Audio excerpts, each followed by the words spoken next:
Hello बच्चों, मेरा नाम दया सर है और आज आप लोगों के सामने कह सकते हैं कि नंबर सिस्टम का पार्ट 4 रिकॉर्ड करने जा रहे हैं, जिसमें हम लोगों ने क्या किया था पिछले लेक्चर्स में 1 2 3 मतलब पार्ट 1 पार्ट 2 पार्ट 3 में क्या किया था कि मैंने एक्सरसाइज कराए थे। एक्सरसाइज कराने से पहले जितने भी बेसिक डेफिनेशंस होते हैं, हिंदू और अरेबिक सिस्टम, नंबर किसे कहते हैं, नोटेशन किसे कहते हैं, कैसे न्यूमरेशन का डेफिनेशन क्या होता है, काफ़ी चीज़ों को मैंने डिस्कस किया था एक्सरसाइज को स्टार्ट होने से पहले कि एक्सरसाइज आसान हो जाए।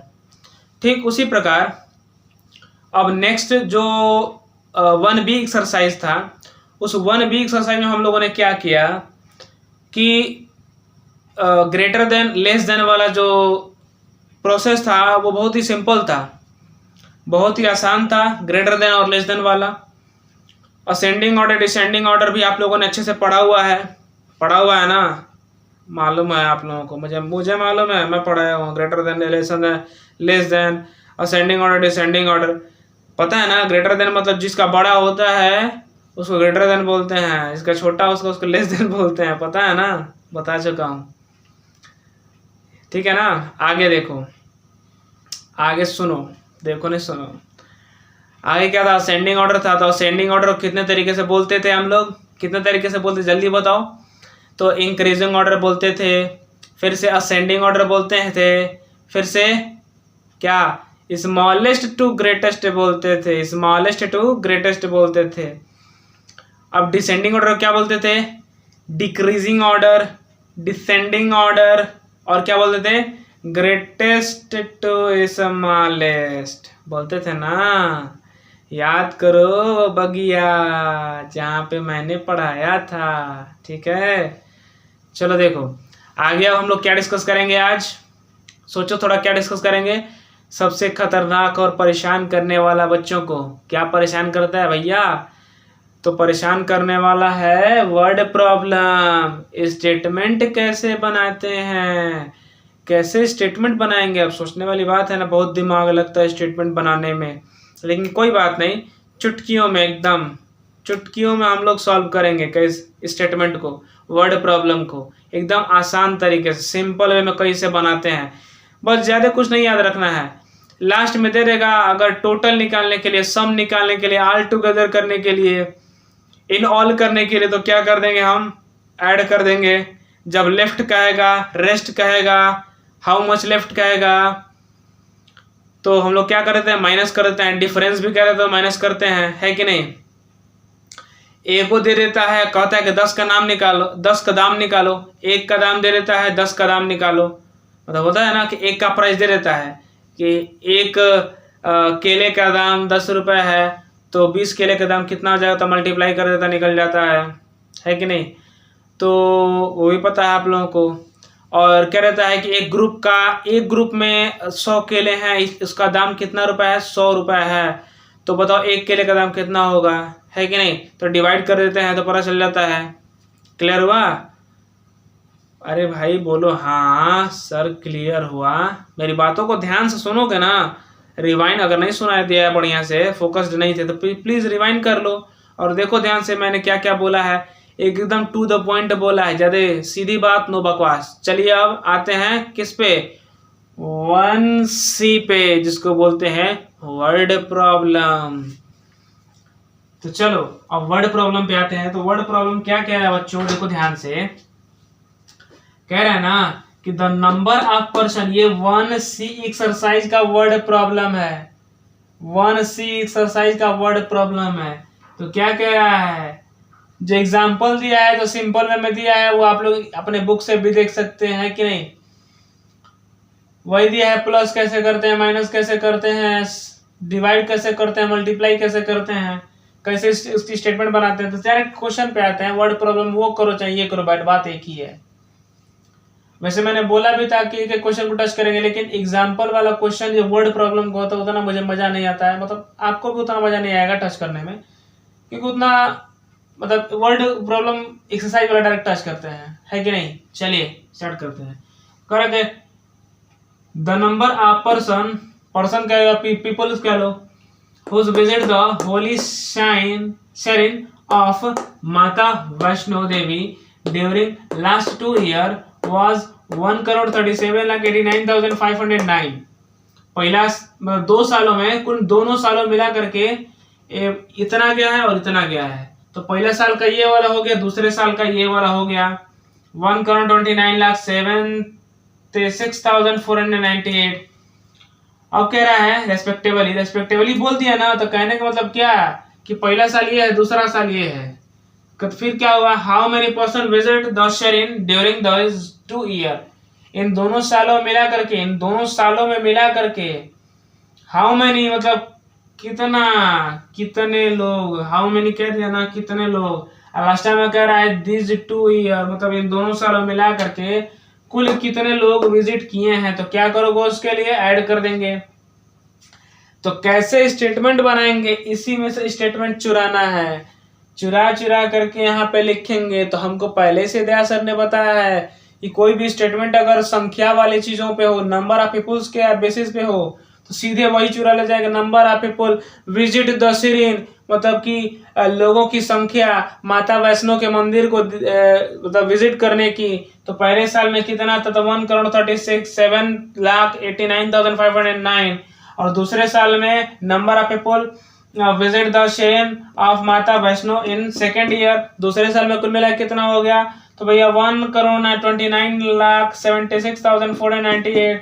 तो कह रहा है कि लास्ट में दोनों सालों का मिला करके बताओ भैया, तो the total number of people visit the shrine in both year, मतलब टोटल नंबर पीपल कह सकते हैं। इसमें दिया नहीं है लेकिन हम अपने मन से भी तो बना सकते हैं ना। इतना तो वर्ड प्रॉब्लम आता ही है यार, उतना तो कर ही सकते हो। तो क्या करोगे, दोनों को ऐड कर दोगे तो कितना आ जाएगा, 2,67,66,007। यही हमारा आंसर हो जाएगा। क्लियर हुआ। देखो हम लोगों को एक बार और मैं बता देता हूं, इसी में से स्टेटमेंट चुराना है। जिस बच्चों को स्टेटमेंट बनाने आ गया, समझ जाओ कि वर्ड प्रॉब्लम उसके लिए हवा है। उसके लिए क्या करना पड़ेगा, तो ज्यादा से ज्यादा वर्ड प्रॉब्लम को प्रैक्टिस करना पड़ेगा। वर्ड प्रॉब्लम याद करने वाली चीज नहीं है, जितना प्रैक्टिस करोगे ना उतना तुम लोगों को क्वेश्चन अटेम्प्ट करने की क्वालिटी बिल्ड होगी। जब क्वालिटी बिल्ड होगी तो आराम से तुम लोग इसको स्टेटमेंट बना सकते हो। जैसे मैंने बना लिया। अब कहोगे सर तो आप बड़े हैं, हम लोग छोटे हैं। तो नहीं भाई, कोशिश करना चाहिए, बड़ा हो या छोटा, छोटा भी ज्ञान देता है। चलिए इसको नोट करिए फटाक से, तब तक मैं कैमरे को पॉज करिए, नोट करिए, तब तक मैं भी पॉज कर लेता हूँ, मिटा करके दूसरा कर देता हूँ। जल्दी से पॉज करके देखिए और नोट करिए।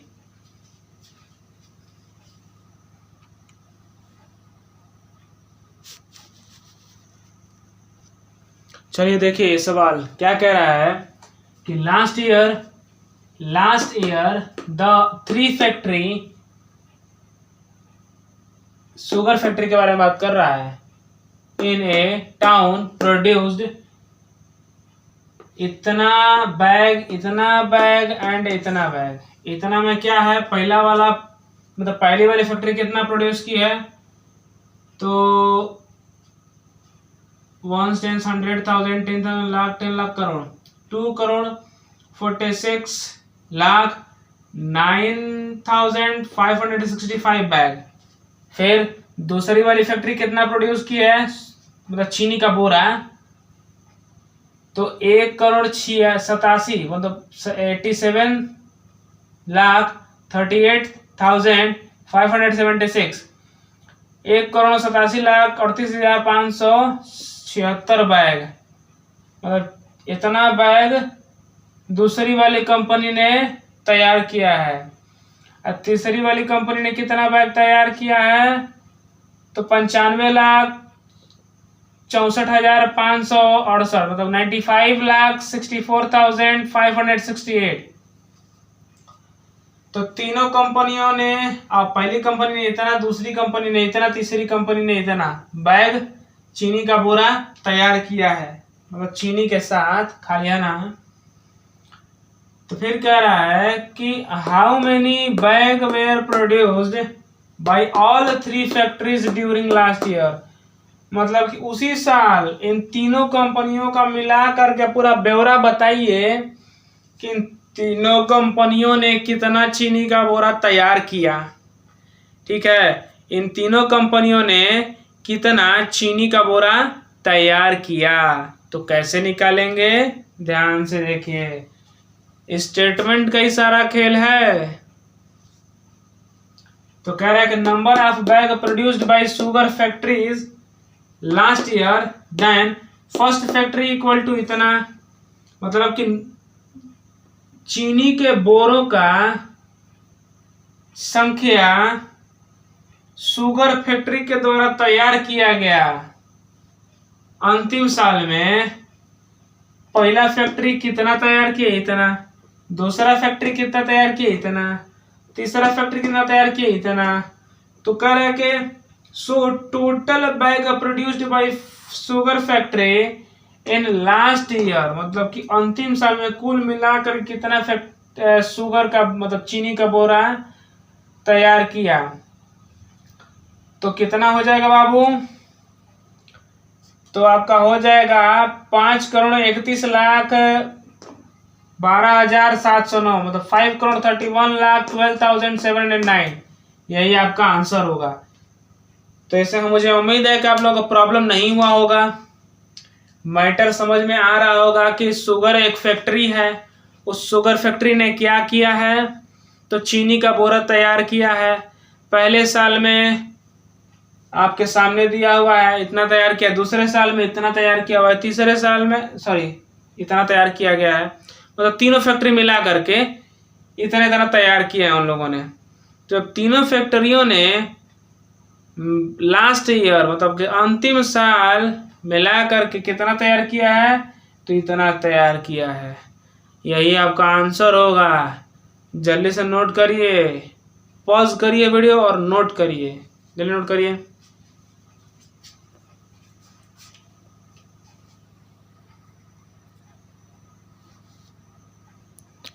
देखिए क्वेश्चन क्या कह रहा है कि द नंबर एक्सीज्ड इतना बाय इतना, व्हाट इज दैट नंबर। कहने का मतलब समझिएगा इस क्वेश्चन के, कह रहे ना कि ये नंबर जो है अधिक है इससे, यह नंबर अधिक है इससे। तो इससे अधिक है इसका मतलब क्या, इसका मतलब ये हुआ कि वो नंबर बताना है मुझे कि जब हम लोग इसको ऐड करें इसमें तो हमारा आंसर आ जाए। समझिएगा ध्यान से, सिंपल सा मतलब है कि अगर इस तरीके से क्वेश्चन कहेगा आपको तो क्या करेंगे आप लोग, ये जब एक्सिस वाला मैटर आएगा तो सीधे कर देंगे क्या, ऐड कर देंगे, है कि नहीं।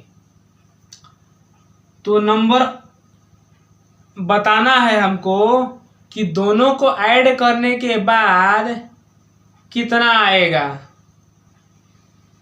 इनडायरेक्ट में यही कह रहा है, लेकिन थोड़ा सा स्टेटमेंट जो है एक्सिस्ड जो है, ये वर्ड डाल करके बच्चों को थोड़ा सा कंफ्यूज कर दिया है। कंफ्यूज होने की बात नहीं है, हम है ना यार, ऐसे ही डायरेक्ट क्या कर देंगे, का ऐड कर देंगे। पता चला, पहले वाले ऊपर वाले को लिखेंगे, सबसे पहले वाले को ऊपर लिखेंगे, दूसरे वाले को यहाँ पे लिखेंगे, दोनों को ऐड कर देंगे तो आंसर आ जाएगा हमारा इतना। आंसर मैच कर सकते हैं, सबका आंसर सही से आ रहा है। इसमें स्टेटमेंट बनाने वाला कोई मुद्दा ही नहीं था, तो हम लोगों ने डायरेक्टली सॉल्व कर दिया। यही हमारा क्या हो जाएगा, आंसर हो जाएगा ANSWER। एग्जिस्ट मतलब जब भी कहे ना बाबू तो सीधे क्या कर देंगे, ऐड कर देंगे। एग्जिस्ट जब भी कहे, एग्जिस्ट जब भी कहे तो सीधे हम लोग क्या कर देंगे, ऐड कर देंगे, और कुछ नहीं।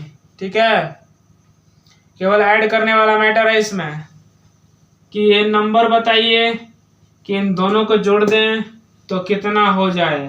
तो ठीक है भाई, दोनों को जोड़ दिए तो इतना हो जाए, यही हमारा क्या हुआ, आंसर हुआ।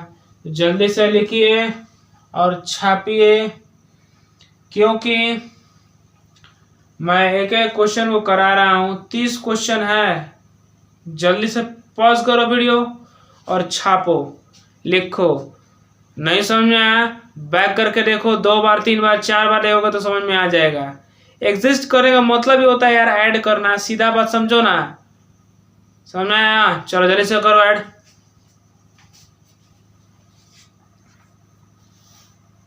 ये देखिए बहुत ही शानदार सा सवाल है आप लोगों को, ये बोर्ड पे लिखा हुआ है और क्वेश्चन नंबर 4 है।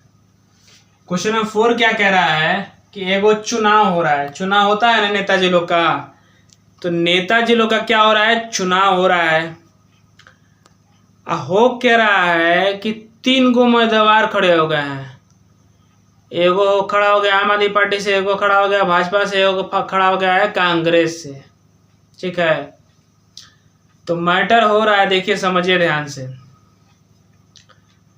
कि जो इलेक्शन को कंडक्ट कराने वाली होती है उसके सामने एक प्रश्न दिया गया है कि ये बताइए कि कुल मिलाकर के रजिस्टर्ड वोट कितना पाया है और इनवैलिड वोट इतना गिरा है और इतने लोगों ने वोटे नहीं दिया है। समझ आ रहा ना, सवाल यही है। तो थोड़ा पढ़ के बता दे रहे हैं क्या कह रहा है। कह रहा है ये कि यहाँ पे 3 कैंडिडेट हैं, इलेक्शन हो रहा है, उन लोगों ने इतना वोट, मतलब क्या कितना वोट, तो 6,87,905 वोट पहले कैंडिडेट ने पाया है। दूसरे कैंडिडेट ने कितना पाया है, 4,95,086 वोट पाया है। तीसरे कैंडिडेट ने कितना पाया है कि 93,756 वोट पाया है, जिसमें से 13,849 वोट फॉल्स, मतलब मान नहीं होता है कि एगो चुनाव चिन्ह लकड़ी होता है, एगो चुनाव चिन्ह गधा होता है, तो लकड़ी या गधा के बीच में मार दिया गया है तो वो इनवैलिड हो जाता है। लाइनिया मतलब कि दोनों लाइन के बीच में रहना चाहिए, दोनों लाइन के बीच में चुनाव चिन्ह मारना चाहिए। तो दोनों लाइन के बीच में अगर नहीं मारा पाया, इधर मारा गया, आधा पाकिस्तान में आधा हिंदुस्तान में, तो फिर गड़बड़ हो जाएगा, तो उसको इनवैलिड माना जाता है। समझना है, उसको इनवैलिड माना जाता है। चलिए भाई, इनवैलिड वोट मान दिया गया, 13,849 वोट इनवैलिड है। अब कह रहा है कि 25,467 लोगों ने वोटे नहीं दिया है, घरे बैठ गए हैं, मुर्गा मुसलम बना करके खा रहे थे, नेताजी लोग के द्वारा दिया गया। मतलब कि नेताजी ने मुर्गा दारू पिलाया भी, उसके बाद क्या हुआ कि कितना लोगों ने 25,467 लोगों ने वोट में नहीं दिया मुर्गा दारू पीने के बाद भी। कह गए चलो पी के घर पे सोया जाए, खा के घर पे सोया जाए। तो हो क्या रहा है कि अब बताइए कि कुल मिला के रजिस्टर्ड वोट कितना मिला है। तो रजिस्टर्ड वोट निकालने के लिए मतलब कि सही वोट कितना दिया गया कुल मिला के, तीनों कैंडिडेटों को मिला करके। तो पहले कैंडिडेट ने कितना पाया है, 6,87,905। दूसरे कैंडिडेट कितना पाया है, 4,95,086। तीसरे कैंडिडेट कितना पाया है, 93,756 वोट पाया है। अब कह रहा है कि so the total vote received by all candidate, मतलब तीनों कैंडिडेट को मिलाकर कितना वोट रिसीव हुआ है। तो इकाई दाई सैकड़ा हजार 10,000 लाख 10 लाख, मतलब 12,76,747 वोट कुल मिला के हुआ है तीनों कैंडिडेटों को मिला करके। ध्यान रखिएगा, इनवैलिड वोट कितना गिरा है, तो 13,849। कितने लोगों ने वोटे नहीं दिया है, तो 25,467। तो कुल मिला कितना हो गया, 39,361 लोगों ने गलत वोट और नहीं देने वाले दोनों का वोट मिला करके हुआ है। अब क्या कह रहा है कि रजिस्टर्ड वोट निकालने के लिए क्या कहेंगे कि टोटल तीनों लोगों का जितना वोट मिला है, तीनों लोगों को कुल मिला के जो वोटा मिला है उसमें से क्या करेंगे, इनवैलिड वोट और नहीं देने वाले कैंडिडेट का वोट जोड़े हुए जो हैं उसमें से क्या कर देंगे, टोटल नंबर ऑफ वोट में से इनवैलिड वोट और नॉन वोटेड वाले को माइनस कर देंगे। तो देखिए टोटल वोट इतना था, और नहीं देने वाले और गलत वोट वाले दोनों को जोड़े थे तो 39,316 आया था। बड़े वाले में छोटे वाले को माइनस कर दिया तो कितना आ गया हमारा, जल्दी बताइए, कि 13,16,063 वोट कुल मिला के रजिस्टर्ड हुआ है, कुल मिला के मिला हुआ है। ठीक है, कुल मिला के तनिए वोटवा ही मिला है इन लोगों को। क्लियर हुआ? तो जल्दी से नोट कर लीजिए, नहीं समझ में आया तो रिवाइंड कर लीजिए। मैं फिर से बोलूँगा तो वीडियो लंबा होगा तो आप लोग बोर हो जाएंगे, फिर भूख लग जाएगा, फिर खाना खाने चले जाएंगे, मेरा वीडियो स्किप हो जाएगा। इसलिए जल्दी से नोट करिए और नहीं समझ में तो रिवाइंड करिए।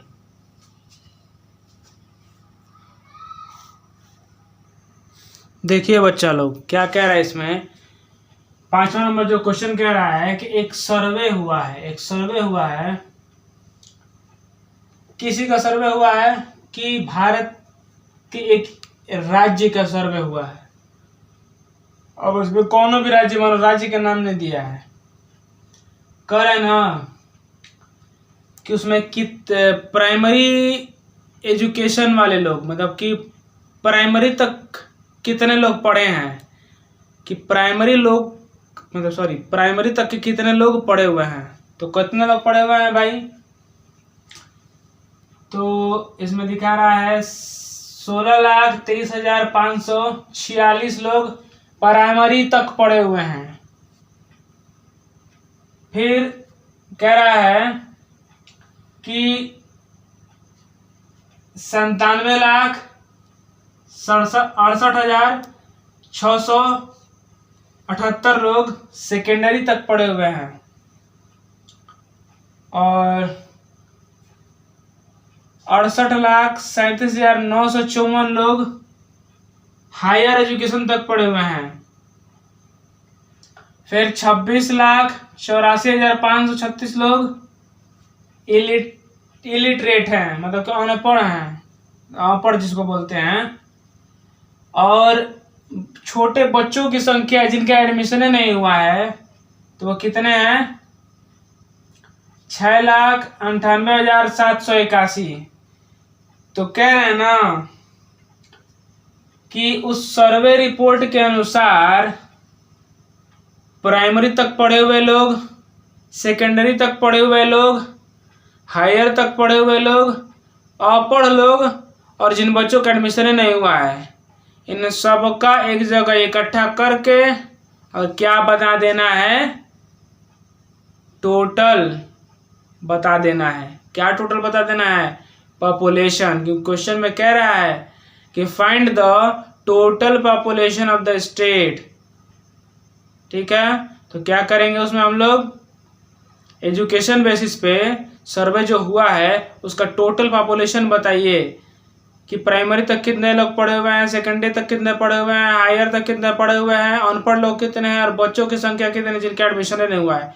तो उन टोटल को मिला करके बताइए कि कितना जनसंख्या है।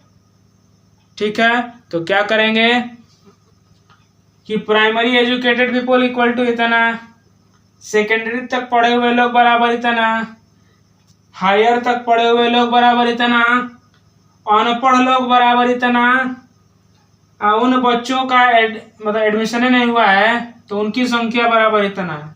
तो कह रहा है कि so the total number of population of the state, तो कुल मिला के उस राज्य का एजुकेशन वाला जो क्या बोलते हैं पॉपुलेशन है लोगों का, कितना है, इतना है 2,16,13,495। यही आपका क्या हो जाएगा बाबू, आंसर हो जाएगा। मुझे उम्मीद है आप लोगों को समझ में आया है। ठीक है, तो ज़्यादा लंबा वीडियो ना हो इसलिए मैं कोशिश करूँगा कि नेक्स्ट वीडियो में, नेक्स्ट पार्ट में हम लोग क्या करें, इसके सारे चीज़ों को अपलोड करें। ठीक है, ज़्यादा लंबा वीडियो बनाने का कोई मतलब ही नहीं बनता है, उसी को हम 6 पार्ट में करेंगे, 7 पार्ट में बोर्ड पे जगह भी नहीं है। ठीक है, तो अभी तक के 5 क्वेश्चन काफ़ी हैं। नेक्स्ट वीडियो में हम लोग अपलोड करेंगे 6 से 10 तक के, या कोशिश करेंगे कि 1 घंटे का वीडियो बने, क्योंकि क्वेश्चन न समझना है, है कि नहीं? तो जल्दी से जल्दी नोट करिए, पॉज करिए, नोट करिए, ठीक है। और नेक्स्ट वीडियो का इंतज़ार करिए, हो सके तो कल तक मैं अपलोड भी कर दूंगा। और एक छोटा सा रिक्वेस्ट है, ज़्यादा से ज़्यादा बच्चों तक शेयर करिए कि उन बच्चों का कॉपी भी कंप्लीट हो जाए, समझ भी जाए, एग्ज़ाम में अच्छे से लिख भी लें, क्योंकि स्टेटमेंट वाला क्वेश्चन बहुत ज़्यादा प्रॉब्लम क्रिएट करता है। समझ में आया ना? तो आना चाहिए। जल्दी से नोट करो, मैं हट रहा हूँ। पज करो, पज करके नोट करो, ठीक है, जल्दी से नोट करो।